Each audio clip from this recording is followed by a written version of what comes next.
IN Francevic Institute for Problems of Materials Science, IPMS, Kiev, Ukraine. From 1951 through 1991 secretly employed 6,600 of the most brilliant theoretical physicists in the entire Soviet Union to work for nearly 50 years with complete freedom.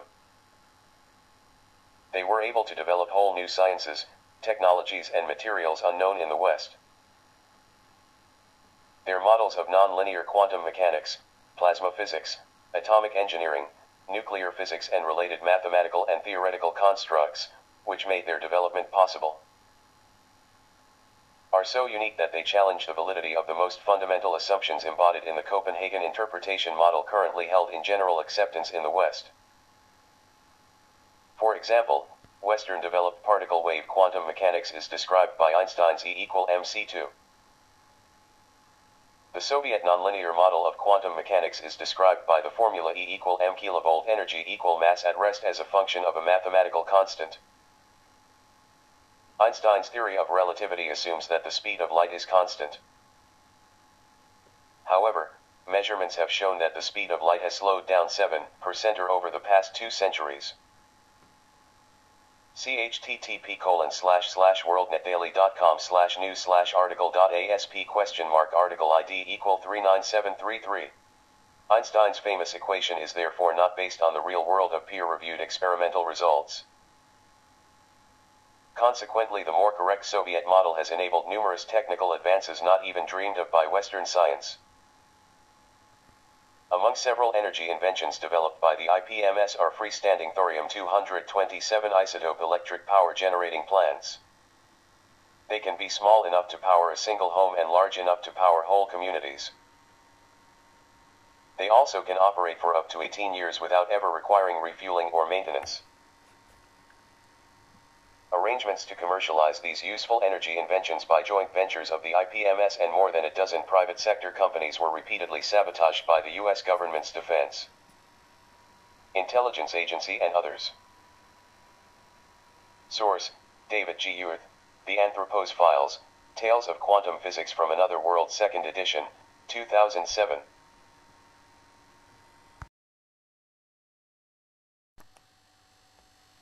Howard Rory Johnson, Magnetron Light-Activated Cold Fusion Magnetic Motor.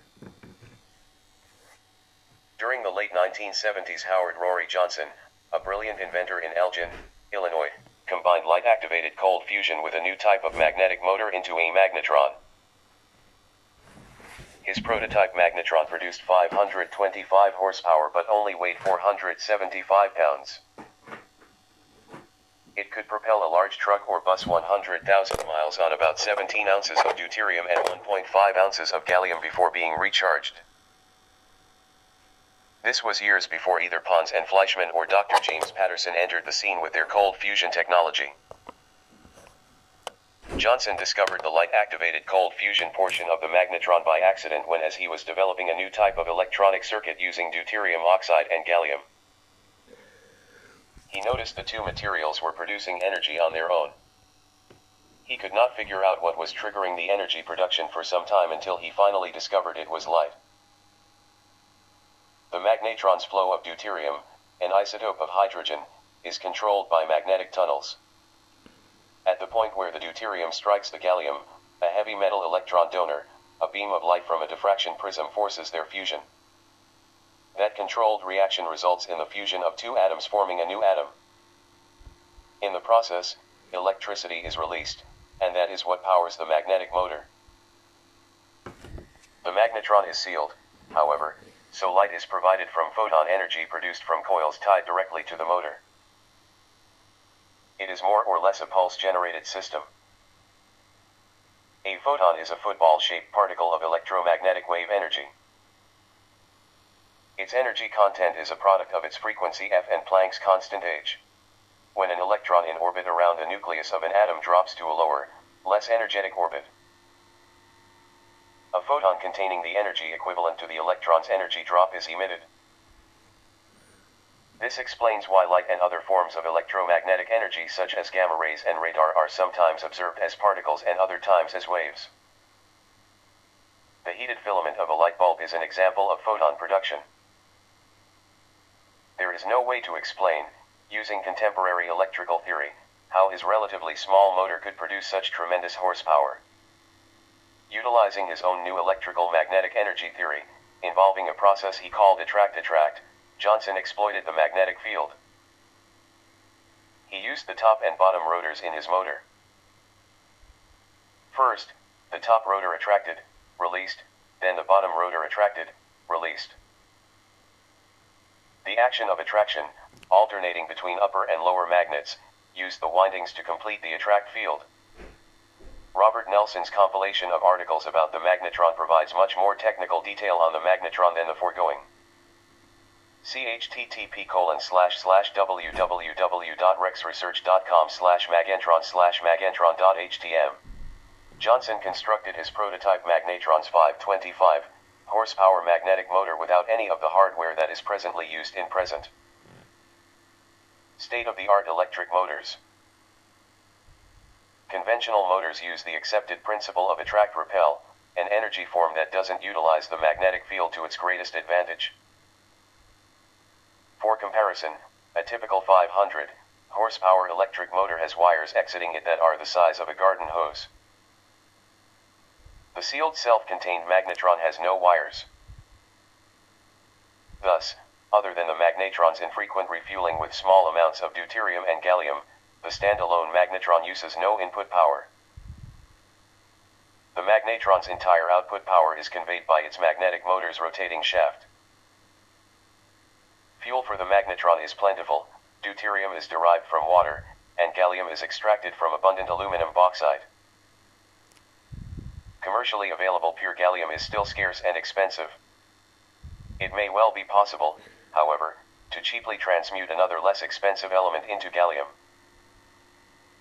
See Gary Vesperman's list of over 24 methods of neutralizing radioactive waste in http: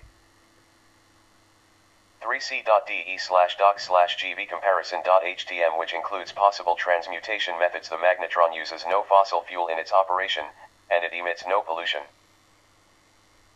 The magnetic motor's RPM is 8,000 with a gear ratio of 2:1.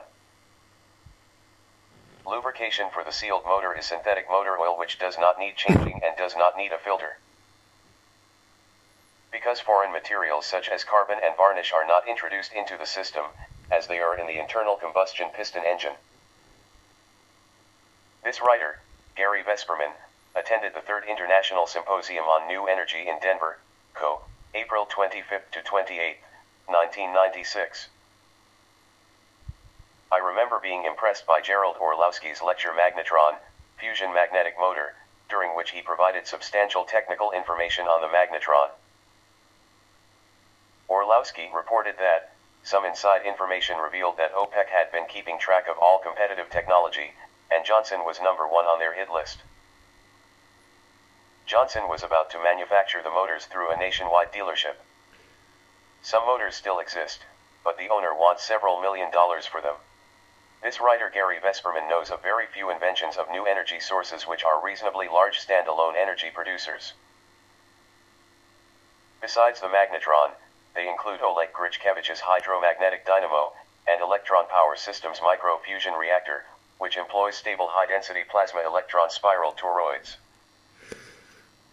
Almost all inventions of new energy sources are, or claim to be, relatively small over-unity power converters that convert input power to greater amounts of output power.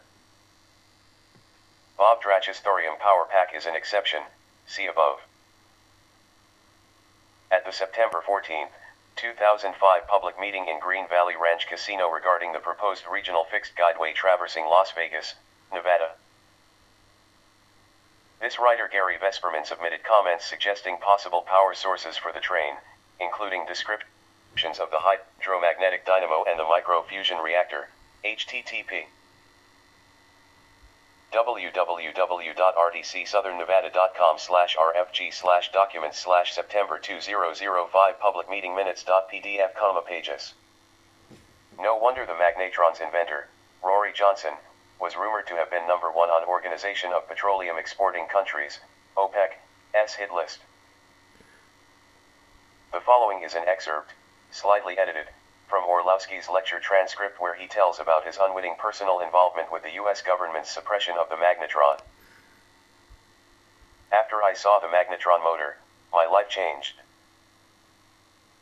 I was no longer a happy camper working by myself in a wonderful, fully equipped research machine shop for the Greyhound/Armor Corporation in Arizona. While on a business trip, I saw this motor running in the magnetron, Inc.'s showroom located in Eglin, Illinois. During my 15 years of electric motor repair, among the hundreds of motors I repaired, I rewound a 500 HP electric motor. That motor had wires exiting it that were the size of a garden hose. The Johnson motor being shown had no wires. Surely this motor was unreal, a con job to get money for dealerships. Yes, there he was, Rory Johnson standing next to his sealed self-contained electric motor. Upon returning to the Greyhound Towers and telling them what I had seen, they instructed me to call Mr. Johnson. Greyhound wanted Johnson to put forth a plan to install a motor in one of their buses for testing purposes. I called Johnson. He was delighted that a Greyhound employee had seen the motor running, and replied that the testing idea was acceptable. He would set a time frame for just when a bus should be delivered to him. 2 years went by, with no business proposal from Johnson. Then, his former business partner, Mike Marzigola, called to say Johnson had passed away. He wanted me to work with him to get one of the motors running. I flew to Orange County, CA, saw the motor, took pictures, and put forth a plan to Greyhound.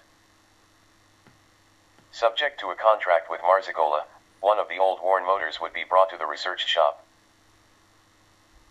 I would then very carefully reconnect the generator wires that Johnson had cut off prior to moving from Elgin, Ill to California.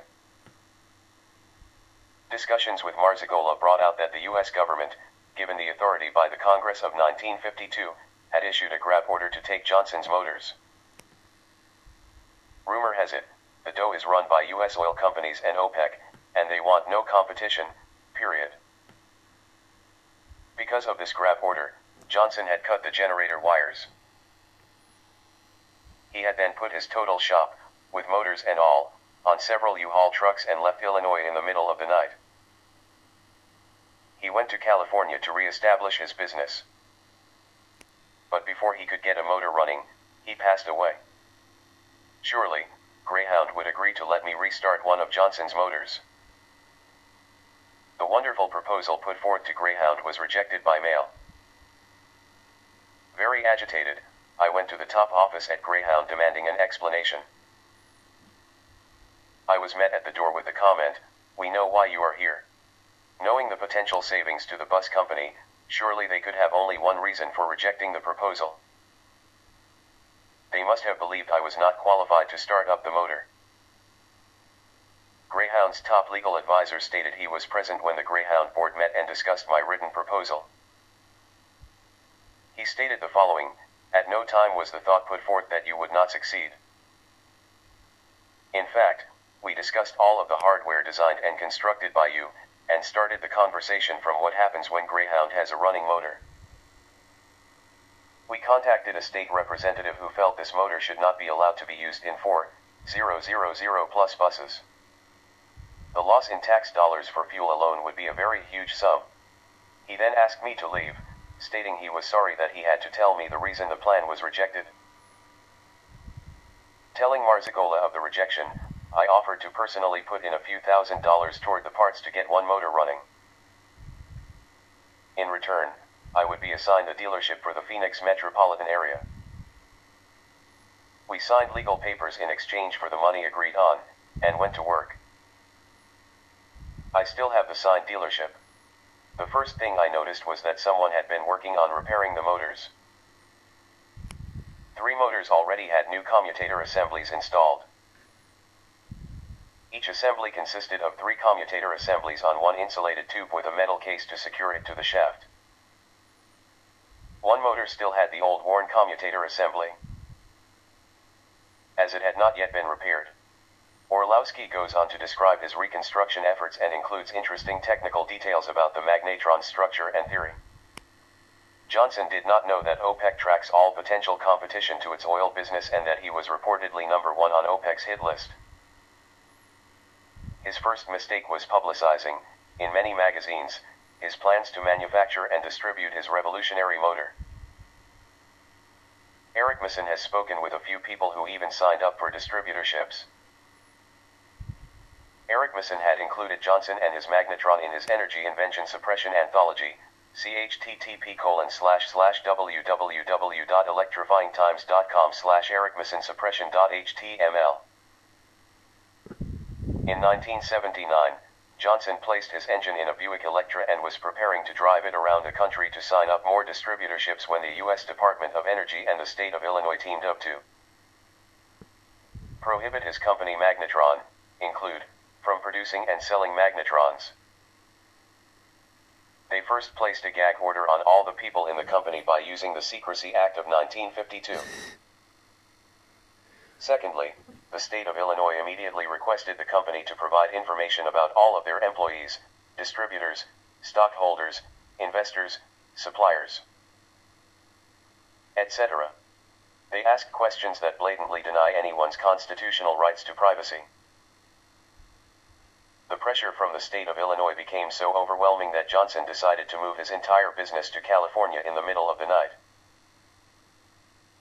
After a year of hearing nothing but silence from Johnson, Greyhound agents tried to contact him only to be notified that he had passed away unexpectedly. This is a particularly troubling part of the story, since he had been in his early 50s and in robust health. Later, Greyhound learned that shortly before he died, Johnson had inexplicably moved out of his laboratory in the middle of the night and taken all of his motors and technology to California. Bob Bass, in his report copied above on low-energy nuclear transmutation, claims that the CIA, the KGB and the Mossad,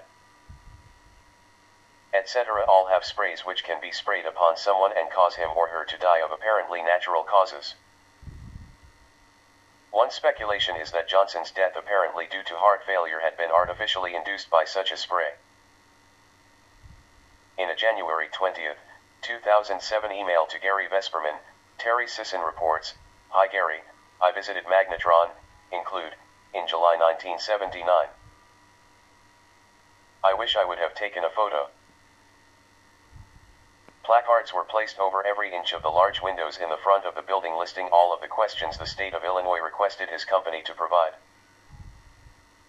He wrote, "When has the government ever had the right to ask this of any company? I peeked in the front window and saw one of his motors mounted on an engine stand. Nobody appeared to be there, so I walked around to the rear of the building. I found the rear garage door open and could see the Buick Electra inside. I was about to approach nearer when a man emerged. We talked, but he quickly informed me that due to a U.S. gag order he was unable to talk about anything. I managed to get his phone number and called him from time to time for years following. He was an assistant of Rory's and he kept the information very close to the vest.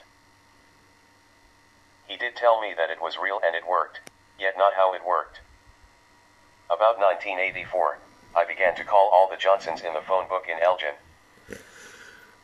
I finally got a hold of Rory's son. He too said that it was real, but I got nowhere. Around 1992, I met Jerry Orlowski, and he told me his experience as the employee of Greyhound who was sent to investigate the technology, since he owned electric motors for several years. Jerry was very upset about the whole incident, particularly Greyhound's board of directors' refusal to utilize the technology after he found the technology to be authentic. Jerry even witnessed the government's seizure of the motors in California. Terry Sisson. Energy invention suppression. Pertinent quotable comments from Johnson. There have been very few startling things that have come from a large organization. You don't get anything practical out of a government-sponsored laboratory such as Fermi and Argonne. Johnson believes watching a budget as required by government-funded programs stifles creativity and the ability to take a chance. The U.S. Department of Energy, DOE, is termed a rip-off by Johnson. Right now our government is not looking for energy in any form. A tremendous amount of money is spent on DOE every year, and so far I haven't seen anything out on the road or helping heat your home or helping reduce the cost of your utilities or anything else. For example, the DOE's glamorous multi-billion-dollar hot fusion research program seems to be fundamentally a public relations ploy which allows the DOE's numerous highly paid bureaucrats to have lots of fun, making themselves look useful without posing any serious competition to the oil and power industries for at least decades, and may always be for decades. Gary Vesperman.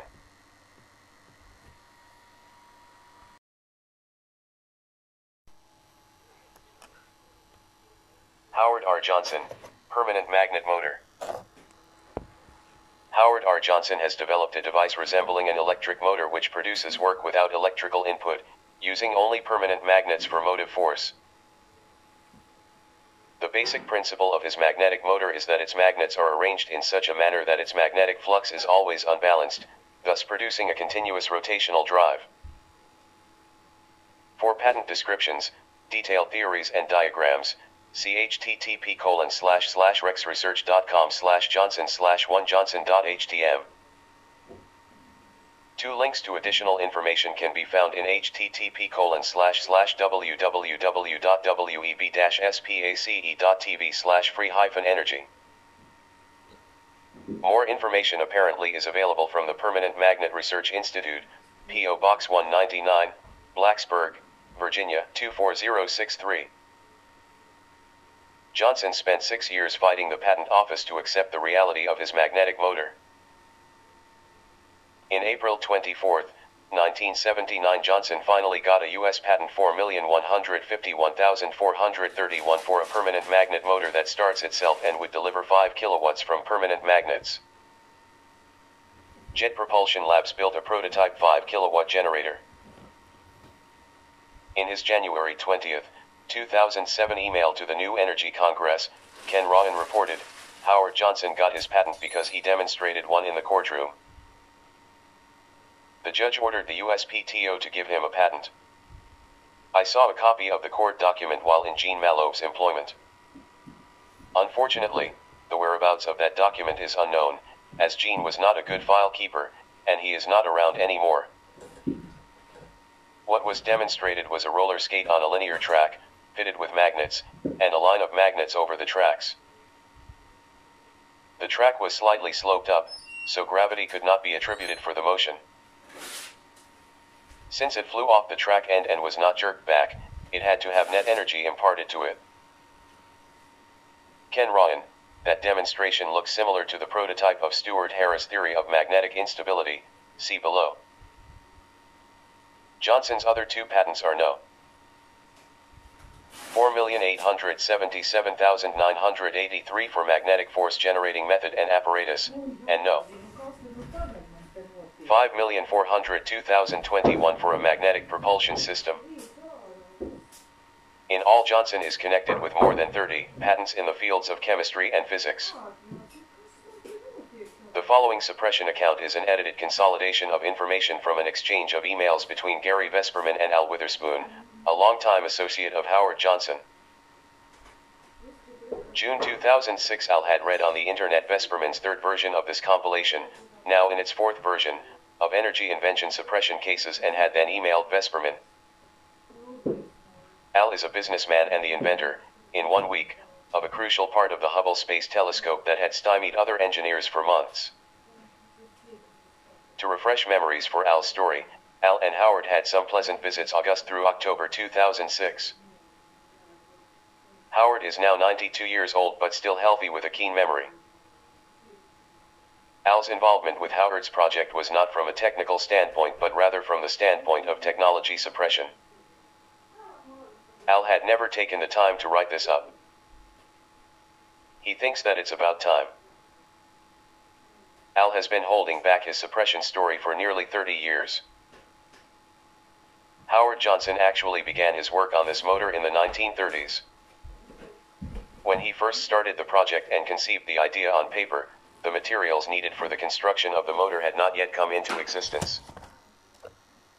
However, he told Al that he knew that someday they would become available, and then he would be able to construct it. The suppression of the motor is occurring by the general methods in addition to Howard's own suppression due to his warranted mistrust of fellow scientists. Things have come up missing and promises not kept. When Howard first introduced the development of his permanent magnet motor, there was a nearly immediate World Symposium organized and held at Virginia Polytechnic Institute and State University. A number of scientists came from all over the world to attend this event. There was quite a buzz in the air about this new technology prior and existing through some finite time during the event. Al met and conversed with a number of them. A couple of them were actually quite friendly. The rest were seething with egomania and the disinterest of speaking to whom they assumed was a local hillbilly. It was not a conference. It was merely a one-sided presentation of the technology, and there was no entertainment of questions. The rules of the event were such that questions were to be saved for the end of the presentation. At the end of this presentation, the speakers quickly vanished at the moment of the last word. A couple of questions were addressed, but the respective replies were only "I don't know" or "I cannot say at the present time." The primary focus seemed to be entirely that of debunking the notion of such a device. There was absolutely no positive attitude in the air, with the exception of a few attendees who expressed the hope for the further investigation and development of the technology. Most attendees were nearly laughing with skepticism. One who Al spoke with was emphatic with his opinion that the device was viable. Al recorded the event on audio, but there seems to be no record of it now. Al does not know what Howard did with it. When Al visited him summer of 2006, he could not remember the specifics of the tape or where it might be located at the present time. Also at the symposium there were a couple of people making an apparently approved videotape of the presentation. There were no other apparent attempts to videotape the event. Al was the last of the attendees to exit the event. He watched what was done with the videotape. A man took the videotape downstairs and then discreetly gave it to another man. This other man then went to his car and drove away. Al followed him until he arrived at Inland Motors Division of Carl Morgan Corporation in Radford, VA, where precision drive motors and systems are manufactured. He got out of his car and went into the building. Al asked the guard if he knew this man, and he said that he was not an employee but was a U.S. government inspector from Washington, D.C. From this point on there is no more information about the identity or the purpose of his actions. Some months later Al confronted the directors of the symposium. Their words to him were such that they had apparently reconsidered their position of belief concerning the technology. A little later Al found that these directors were under the direct employ of Carl Morgan, and also by virtue of the fact that they stood to receive sizable renewal grants for their respective departments. Do you suppose that it was Carl Morgan who wanted the technology to be suppressed? After all, they stood to gain by creating disinterest such that they could quietly and anonymously pursue it for their own use without the threat of competition. A couple of weeks later, the house across the street from Howard's house, which had housed a few of the working class, became occupied by two agents from the National Security Agency. Al acquired the nature of their identity by unusual means. Besides this, they stuck out like a sore thumb, dressed similarly to Mormon missionaries but older in stature. They stayed there for about 1 year. Periodically Al went by there to see what they were up to, but only saw them outside once. They likely saw Al at Howard's place on numerous occasions but never spoke to Al, and reportedly spoke to Howard only once. The nature of the conversation that Howard had with them supposedly had nothing to do with technology but was apparently just everyday common chit-chat. Al wondered what they did all day. He got to thinking that they probably sat around doing what all government officials do, smoking dope without exhaling while watching cartoons without exhaling. Please overlook Al's slight humor. Then one day they were simply gone. Al asked the owner of the property who they were. He said that they were Electrolux vacuum cleaner salesmen.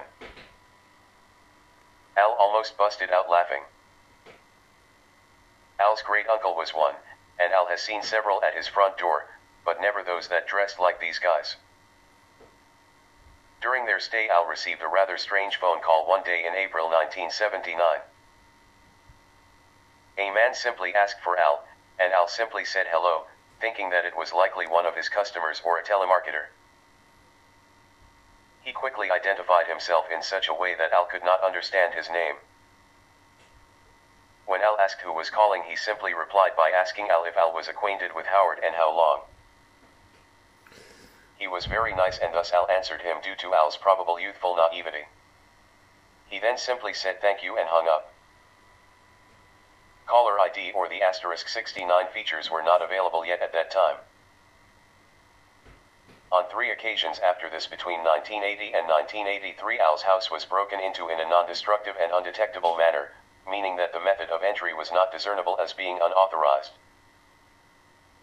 However, it was very apparent that someone had been rummaging through the house in all the rooms, including the garage and basement. No valuables were ever taken. At the time there was some jewelry, other precious stones, silver, gold, and a letter from Robert E. Lee in relatively plain view, which at that time were valued well over $100,000. These were likewise never touched. Since then these items have been removed to a safety deposit box. Whoever broke in never found any devices or related documentation. However, Howard's house, as far as Al knows, was never invaded until early 2006. Al and Howard have no idea who did this, but there were no prints to be found. They only took documentation which had nothing to do with the technical aspects of the motor or its design. The documents were related to contractual agreements concerning the disclosure of the technology. In 1985, Howard reported to Al that he had struck a deal with General Electric. For $15 million, the company had purchased an exclusive, but not sole, license to make, manufacture, market, and utilize the motor. By 1986, General Electric had built a very, very large working model the size of a house. It is not being used and is kept hidden in a building under armed guard somewhere in the United States. However, it doesn't quite make sense that the company would build such a very expensive large motor when a much smaller, cheaper motor should be adequate for experimental studies. Gary Vesperman, Al never asked Howard what he did with the proceeds. A reliable source did tell Al that the agreement with General Electric was such that they give the $15 million to a certain charity. Since that time there has been no other publicly known activity with the motor by General Electric. Al suspects that the company is using it to get paid by the oil industry to keep it under wraps, industrial technological extortion, or protecting the world, or possibly both. However, this notion is merely a notion and surely speculative. Al's guess is that General Electric could simply and easily make a substantial amount of money by keeping things quiet while at the same time using it as a card to play when the time is right. Al knows exactly how they could do such. Howard and Al have found that American and Japanese magnet manufacturers are mysteriously very reluctant to provide the needed magnets. In the report below on Yasunori Takahashi, magnetic Mankell motor John Moreland explained that the secret to the enormous strength of the Takahashi magnets, at 25,000 Gauss, the most powerful magnets ever developed, is that they contain uranium. The U.S. government forbids importing radioactive materials. Throughout the past 28 years approximately, there have been some reported attempts to construct the motor. Al has never seen one in the possession of any individual outside of the Permanent Magnet Research Institute. Finally, Howard, by claim and Al's personal opinion, has sufficiently disseminated the technology to the point such that the motor can be replicated. Replication of the motor has apparently achieved little known success. There are reasons for this lack of success. There seems to be little doubt that this device or similar devices have been built. They are relatively easy to build and do not require any sort of special magnet type in order to be functional. Actually, ordinary magnets are better from the standpoint of the homebrew versions. Very powerful magnets are difficult to keep seated in place. Also, experimenting with super strong rare earth magnets without special equipment and training can easily cause injury. The notions that are reflected in comments made by others as to the theory of operation are not correct by any means. The energy required to charge the magnets have nothing to do with the energy delivered by the motor. Many would say that this is most interesting and important. Al has found, in the process of examining various cases, that few individuals, if any, have the correct blueprints. Also, the blueprints are not a whole lot of help unless a person has a clear understanding of certain principles of magnetism. Though this motor can be successfully constructed with off-the-shelf components, and not to mention being done so in a crude fashion, the apparently ability of most is not sufficient to attain a working model of the rotary motor. Al has seen theoretical speculation concerning certain magnetic principles by respected members of the HJ motor group that further suppress the successful application of the technology. Though likely not intentional, it is nevertheless the result of careless thinking and poor technological vocabulary. Such practices propagate inaccuracy and inability to produce any viable results and end up merely creating a vicious circle resulting in lost art and the downward spiral of success. Al discussed this matter with Howard during one of their visits.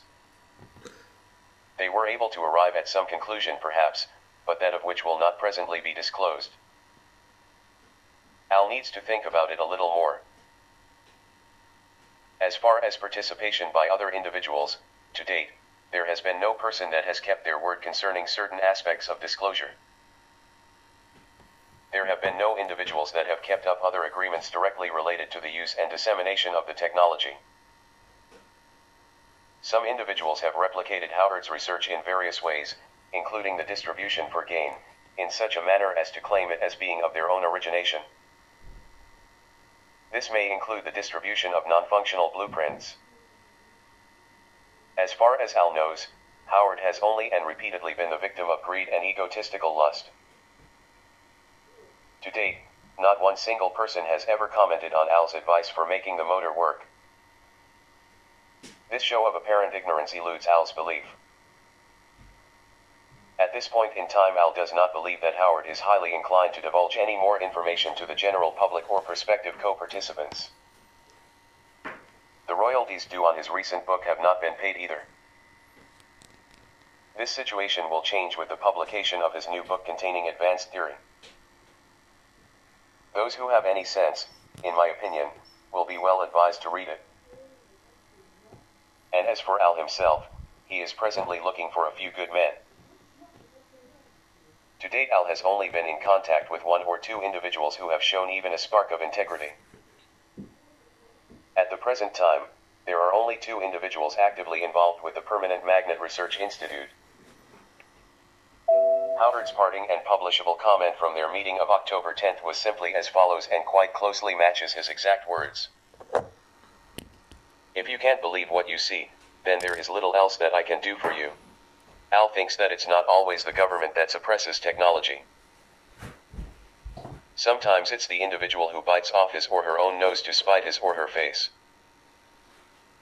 That is, the government does not need to directly suppress the technology because the citizens are doing a splendid job all by themselves. However, it should be noted that it is plausible that negative elements hide behind the veil of our good society who serve the purpose of being suppressing agents.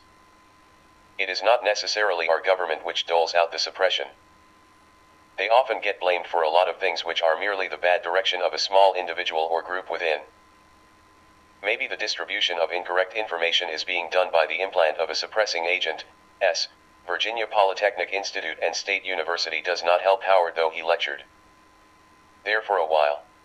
Most of the technologists there are quite jealous of Howard and for whatever reason seem to be a major contributing factor to the suppression of the technology.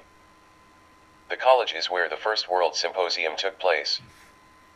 Al was sent there to eavesdrop and record the presentation, which was largely an attempt to discredit his work. Al spoke with some of the scientists who attended the symposium. Most were quite skeptical, both about the technology and the true intentions of the lecturers. Some even left in laughter. There were a few who expressed that they sincerely hoped that the technology would come to perform, regardless of any negative opinions. However, this apparent suppression may have been done with Howard's ultimate blessing, since such a discrediting would likely draw attention away from his work yet get the ball rolling for world curiosity and Open some minds. Making money at this sort of thing was a hopeful wish for Howard since he is by no means a wealthy man. Aside from this, he just wanted to help the world. He reminded Al, however, that not all good things are good for mankind and that the introduction of such technology to the world would indeed be disruptive. After considering his comments over a period of nearly 30 years, Al has come to realize that Howard's concerns may warrant some serious consideration.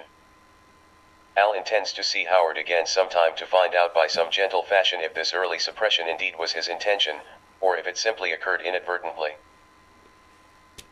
Also, Al plans to find out whatever else he can since time is short and Howard, being 92 years old, may not be here for very much longer. As mentioned above, this account of Al's suppression story is a consolidation of emails exchanged between this writer, Gary Vesperman, and Al Witherspoon up until mid-October 2006. However, I have emailed Al a few more questions. But since then I haven't been able to contact Al by phone and email. For instance, it is not clear to me whether the two National Security Agency agents had rented a house across the street from Al's house or Howard's house. How were they able to still acquire needed magnets which they weren't allowed to buy? Exactly what did happen at Oak Ridge and Howard's involvement in the development of the atom bomb? What were the real reason and circumstances relating to the Science and Mechanics article? What happened in 1941 at the U.S. Patent Office 37 years before Howard actually commenced construction? What are the details regarding the construction of the generator at Jet Propulsion Labs? What's this about snowflakes and honeybees?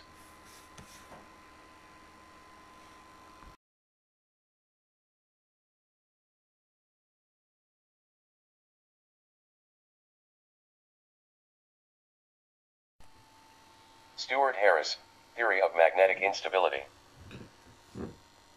The theory of magnetic instability is a magnetic principle which appears to be the embryo of a valid free energy device. It was invented by Stuart Harris. He applied for a patent in 1978, and it was rejected. Dr. Marion Bowman from Washington, D.C. traveled out to Mr. Harris' home in Las Vegas, Nevada to witness the operation of the device. He was impressed and returned to Washington enthusiastic about its applications. Shortly after the demonstration, all copies of the patent application and other information subsequently disappeared from the U.S. Patent Office in Washington, D.C. In addition, Mr. Harris' home was broken into and his original drawings, papers, applications, and correspondence were stolen. For some unknown reason, they left behind the prototype. Coincidentally, Mr. Harris lives just a few blocks from the Office of Film Funding, include, where this writer, Gary Vesperman, used to work in Las Vegas. For some time I had Harris' prototype on my desk which I delighted in demonstrating to visitors. A horizontal 3-inch long roller cylinder of about 5 stacked 1-inch diameter disc-shaped magnets rolls uphill, without energy input. Between two similar 4-inch long cylinders of about 10 stacked 1-inch disc magnets placed in parallel with each other and taped onto a cardboard ramp, try 30 degrees up from the horizontal. Radio Shack sells disc magnets, but they are a little too strong. The horizontal cylinder rolls uphill a little too fast. Try weak disc magnets instead, or strong magnets that are made weaker by thermal or mechanical shock. I had noticed while playing with Harris' device that the roller cylinder would hang up at the top of the incline. But if the cylinder was immediately picked up and placed back at the bottom of the incline within 60 seconds, it would accumulate enough additional rotational angular momentum of unknown origin to fall over the top of the incline. At the International Symposium on New Energy that was held in the Denver Hilton South, Denver, Co., 25 April 28, 1996. I asked Dr. Harold Aspdin if his Aspdin effect is the same as the roller cylinder's temporary accumulation of additional rotational angular momentum. He said it is not. However, Aspdin and I decided that it appears to be such an interesting etheric energy phenomenon it should be investigated further. This is what would make a fine project for a grade school science class: try magnetic disks of various sizes and strength. For each particular size strength, carefully record various time delays between the time the rolling cylinder is taken off the top of the incline and placed at the bottom of incline. There might be some type of half-life whereby the roller cylinder's residual additional rotational angular momentum decays with time until the roller cylinder hangs up again at the top of the ramp. Lester J. Hendershot magnetic motor. During the late 1920s, Lester J. Hendershot, while working on a new type of aviation compass, stumbled across a method of generating energy. The Hendershot magnetic motor made headlines and attracted such big-name investors as Charles Lindbergh. Hendershot, while attempting to establish a true magnetic north compass, found that by cutting the same line of magnetic force north and south, he had an indicator of the true north, and that by cutting the magnetic field east and west, he could develop a rotary motion. He wove together a number of flat coils of wire and placed stainless steel rings, stakes of carbon and permanent magnets in various positions as an experiment. Based on this principle, after 2 years of trial and error, he built a magnetic motor that would self-rotate, to his surprise, at a constant speed of 1800 RPM while producing 45 horsepower. Hendershot changed directions and decided to build a generator on the same principle, after deducing that a magnetically powered motor was not as practical as a magnetically powered generator. Hendershot had discovered that the Earth's rotating magnetic field could be used to provide power to motors and generators, much like Nikola Tesla's discovery that the Earth was a huge capacitor, capable of providing significant amounts of electrical power. Simplified, Hendershot believed that if one were to cut the lines of force of the Earth's magnetic field, one could harness this to provide direct power to generators and motors. Nikola Tesla attempted to do just that, when he built his magnifying transformer at Shoreham, Long Island, New York. To read the first-hand accounts of Hendershot's historical encounters, see the following research links: http://www.time.com/time/magazine/article/0,9171,880984,00.html secure.netsoLhost.com/newenergy.org/alt/radonfuel.htm http://www.clubusenet.com/thread/2627119.html http://www.borderlands.com/freeenergy.htm http://www.tech.mit.edu/archive/vol048/tech-b048s004-1p004.pdf http://www.clarabelle.net/article/our-readers-write.html http://www.freepatentsonline.com/200700078444.html http://www.rexresearch.com/feg/1.htm number sign Hendershot. Hendershot ran into political difficulties in promoting his device, attempted to take his business to Mexico, and finally faded into obscurity, having taken a couldn't refuse payoff to never work on his device again. Source: http://www.ssrzi.org/sr2/eat/fed.htm right parenthesis in 1961 Dr. Ed Skilling, from Columbia University, successfully replicated and tested a Hendershot free energy device, out of which he got 300 watts. Skilling had been associated with Hendershot and learned of the device through him. The generator was self-resonant at 500 kHz. James Watson, 8 kilowatt battery popper motor. Thomas E. Bearden, Ph.D., has provided a significant account, dated 1999, regarding James Watson, located at http://www.cheniery.org/miscellaneous/battery%20poppers.htm, copied as follows with some editing. James Watson successfully replicated Bedini's battery energizer, with direct advice from Bedini. Watson made improvements and modifications, and eventually was able to build one and adjust it as he wished. He demonstrated an 8-kilowatt battery popper motor at the first International Tesla Conference in Colorado Springs in 1984. Later Watson was moving toward development and marketing. Then Watson and his entire family disappeared. Neither Bedini nor I could locate him. Neither could his financial backer, the late R.J. Reynolds III. This was a researcher and friend whom I was in contact with several times a week. Then bingo. Nothing further. Jim Watson abruptly and completely broke off all communication with everyone. A squirrel message was left on his answering machine for a few days, saying he had moved, but not in Jim's voice. Then it too was removed. And that was that.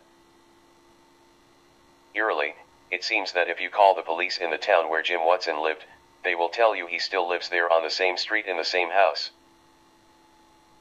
At least that's what they told a friend of mine who checked a few months ago, which is years after Jim and his family originally disappeared. And that check may be the oddest thing of all. The police implied on the phone that Jim and his family never disappeared. Everything fine.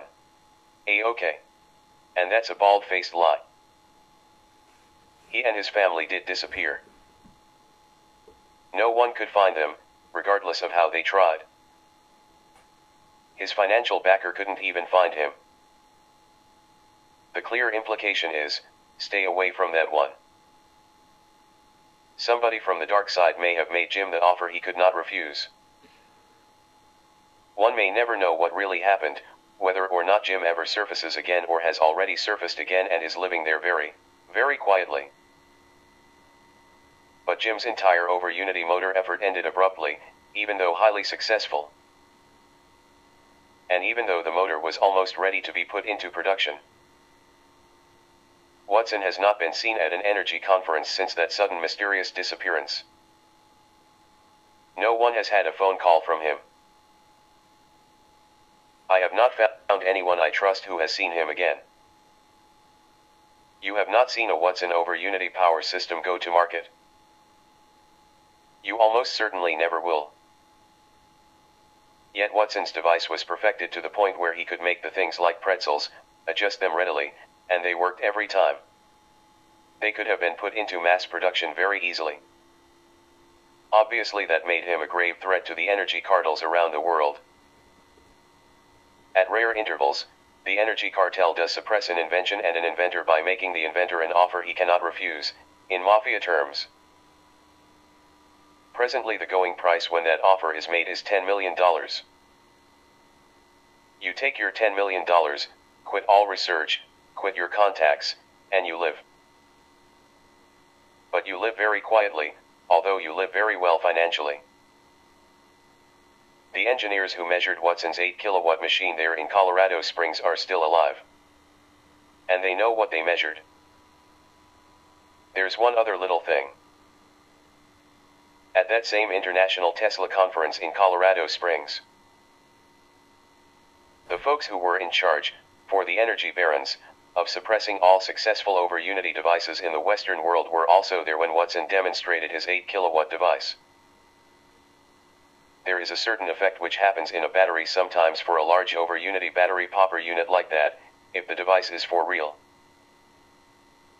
Time reversal operations and wave transductions can occur, resulting in time excitation charging inside the battery materials, in a negative time charge sense, remember. The over-Unity operation is a negentropic operation. After a machine of that type and with that particular internal effects has been used to furnish energy for quite a while, you can make a definitive test on it. Simply hook it to a normal battery charger for that size battery, and start to charge it. You then may find to your surprise that the power will just seem to disappear in that battery, without charging the needle 1 iota, for 16 to 48 hours or longer, and in a rare case for 2 weeks. The reason is that wave transduction occurs of your charging spatial energy into time energy. And so you have to furnish rather enormous energy to get a little bit of that negative time charge reversed. After you fill that seemingly bottomless pit, then suddenly the negative time charge will have been eliminated, and at that point the battery will start to charge up in quite normal fashion. It is significant that Watson's battery was stolen right out of the machine. Whoever did it almost certainly knew how to test it to find out if Watson's generator was actually a true over-unity device. If so, then they tested it and found that indeed it was genuine. And there was only one group there who would have known that little tidbit. Hitachi Magnetics Corporation, magnet motor. Engineers at Hitachi Magnetics Corporation have come right out and claimed that a motor run by magnets is feasible and logical. But the politics of the matter make it impossible for them to pursue developing a magnet motor or any device that would compete with the energy cartels. Among the obstacles to free energy are the big banks who own or finance the energy industries.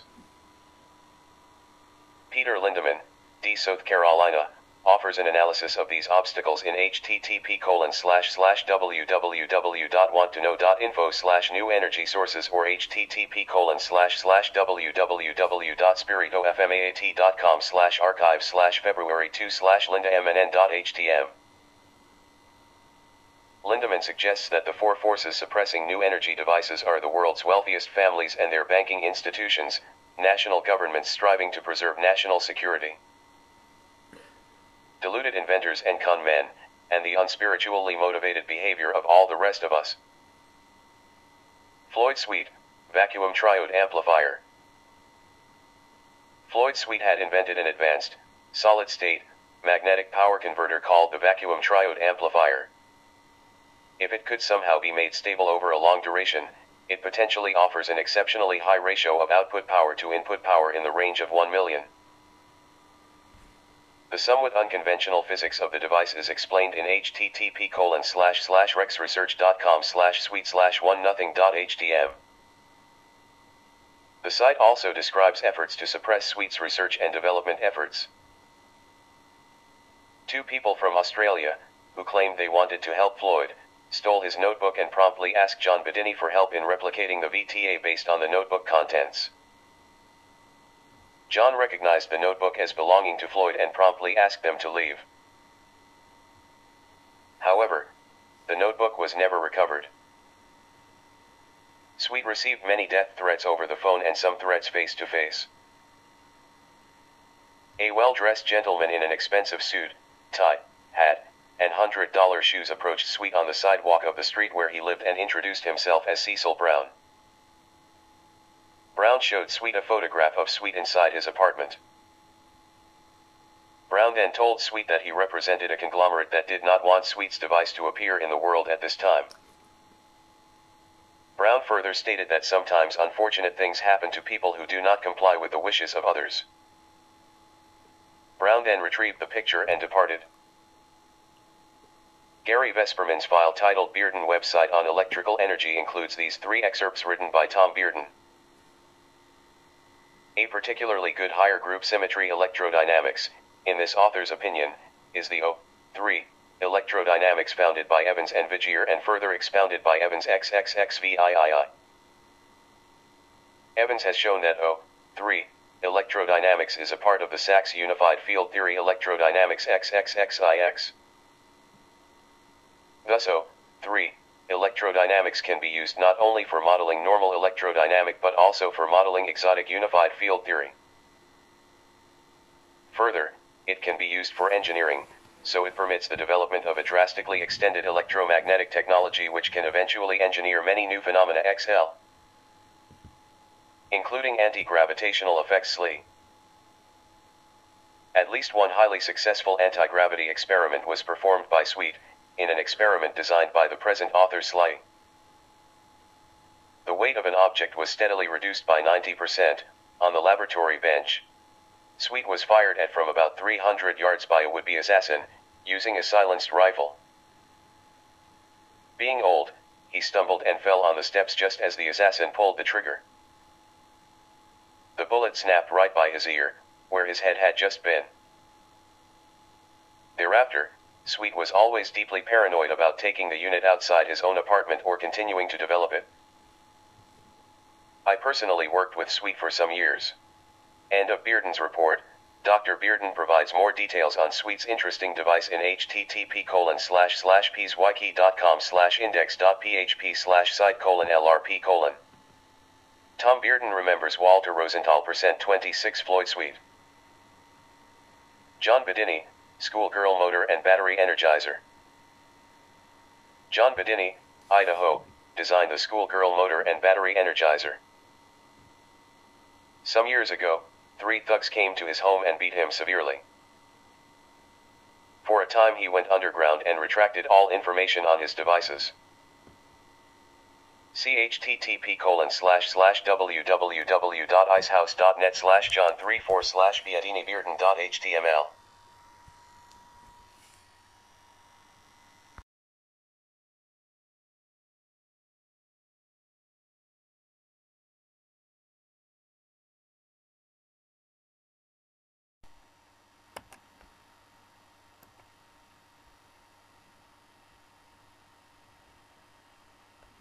Two inventors, Model T Ford generator with magnets added. About 10 years ago, 2 very clever backyard inventors took a magnetic, electricity-generating flywheel off a Model T Ford, attached stationary magnets in a spiral arrangement to the outside, and developed a self-generating motor generator, using the pulsed varying distance magnetic spiral principle. This generator continually produced 1600 watts of power with no other input. They demonstrated their generator at UCLA, confounding the professors, students and other observers. Evidently some heavy-handed US government corporate types were in the audience, however, because the inventors never made it home from their demonstration. They were found dead along the highway. Their trailer, containing the generator, had disappeared. Apparently the Japanese now have the technology, which they are calling the magnetic Mankell motor. Excerpted with permission from Eric Masson's article Suppression from Higher Up Inventors Beware. The Deadly Campaign Against Free Energy Devices, Electrifying Times, Volume 8 Number 3, and also in http://www.electrifyingtimes.com/ericmassonsuppression.html. Yasunori Takahashi, Magnetic Mankell Motor. Yasunori Takahashi, the famous Japanese inventor who developed the Beta video cassette recorder, has retrofitted his newly developed super powerful YT magnets into his 15 horsepower magnetic Mankell motor scooter, claiming he can obtain 15 horsepower from a few amperes of electricity. If the US government allows the Japanese to export these scooters to America, we will see a further trade deficit in Japan's favor. Rumor has it, however, that the US government refused entry to the magnetic Mankell motor in Mazda vehicles several years ago, just as it blocked Honda super high mileage gas-powered cars at about the same time. Such protectionism may be good for business, at least for the oil companies and domestic auto manufacturers, but it hurts others and punishes the environment. Excerpted with permission from Eric Masson's article Suppression from Higher Up Inventors Beware. The Deadly Campaign Against Free Energy Devices, Electrifying Times, Volume 8 Number 3 and also in http://www.electrifyingtimes.com/ericmassonsuppression.html. At the 1997 International Tesla Society Symposium in Colorado Springs, Colorado, John W. Moreland, Ph.D., a health physicist, lectured on his experiments with radiovoltaic electrical generators. Compare with photovoltaic generators such as solar panels. Paul Brown lectured separately on similar work based on converting cosmic rays to electricity. Brown had been working mainly to recreate T. Henry Moray's generator. Brown and Moreland found a strange quirk of ether physics involved with their over-unity electricity generating devices. It had been assumed by many, including Gary Vesperman as the basis for his advanced self-powered electric vehicle concept, that part of the output can be picked off and fed back directly to the input. The longest Moreland has been able to get his generator to run is 3 weeks. Then the generator dissipates like a cat getting tired of chasing its tail. Brown and Moreland were still experimenting with voltage splitting, etc. Moreland said they may eventually have to take a generator's input and output out of the same time domain. For example, simply connect separate batteries to a generator's input and output. After talking with Moreland, this writer, Gary Vesperman, got to thinking that for the self-powered electric vehicle, we could have a computer monitor battery charge levels and from time to time switch around between several sets of batteries. Simultaneously at all times, one battery set is being used for the motor, another set for the generator input, a third discharged set connected to the generator's output, plus possibly some spare batteries. When chatting with Moreland about electric vehicles, I mentioned the Takahashi over Unity motor mystery. June 1997, Hal Fox had sent me a copy of a 10-minute video showing Takahashi demonstrating his prototype over Unity magnetic motor. Also known as a self-generating motor, magnetic mantle, with a drive belt turning an alternator. The motor is shown connected to a battery for starting the motor, and the battery is then shown disconnected. Two headlights, connected to the alternator's output terminals, remained illuminated after the battery was disconnected. A motorbike using the Takahashi over Unity motor was sent in 1996 from Japan to England and then to Mark Golds in Sebastopol, California for testing. Golds found that the motorbike had limited range, and the magnets were unremarkable. Nobody could understand why a man of Takahashi's stature and wealth would try to pull a scam. Moreland explained that the secret to the enormous strength of the Takahashi magnets, at 25,000 Gauss, the most powerful magnets ever developed, is that they contain uranium. The US government forbids importing radioactive materials. For some reason, the radioactivity of the Takahashi magnets is being kept secret from the US Patent Office until the Takahashi motor patents have been granted. So Takahashi had to substitute ordinary magnets for his super magnets in his motorbike motor. Thomas E. Bearden, Ph.D., understands that Takahashi's magnetic mantle motor has been suppressed by the Japanese Yakuza mob. Source: http://peaswiki.com/index.php/site:/lrp:suppression:alternative-energy-systems:. %E2% 80% 9C novelty of fact %E2% 80% 9 freely derived sources. This writer, Gary Vesperman, didn't follow Moreland's explanation during his symposium lecture how certain radioactive materials can enhance the magnetic field strength of a magnetic material. I had planned to write him for a reference that I could study. Unfortunately, I lost touch with Moreland afterwards, mainly because his website www.aztecpub.com never was active. Teruo Kawai, motive power generating device. The key statement of Teruo Kawai's U.S. patent 5,436,518 for his motive power generating device is as follows. Electric power of 19.55 watts was applied to the electromagnets at 17 volts and 1.15 amperes. An output of 62.16 watt was obtained. Dividing the output power by the input power yields a coefficient of performance of 3.19. Thomas E. Bearden, Ph.D., explained the Kawai device's operation, placed his explanation on the internet, and Kawai and party came to Huntsville, Alabama to see him and his associates. At Kawai's urging, they negotiated an agreement with him that they would manufacture and market his systems worldwide. He already had built a closed-loop, self-powering system in Japan. Kawai would fund the entire project. Their agreement was verbally reached on a Thursday afternoon, late. That night a jet arrived post-haste from Los Angeles, with a Yakuza on board. The next morning Kawai and his party were in fear and trembling, and the Yakuza was in total control. Kawai no longer controlled his own company, his invention, or his own fate. Needless to say, the Yakuza coldly cancelled the agreement, point blank. This happened in front of Bearden and 4 associates. So there are 5 witnesses.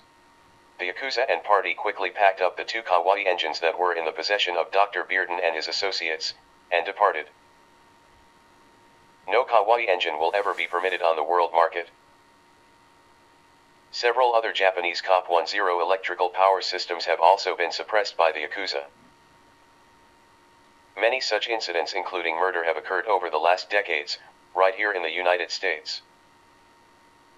Others will happen. Source, http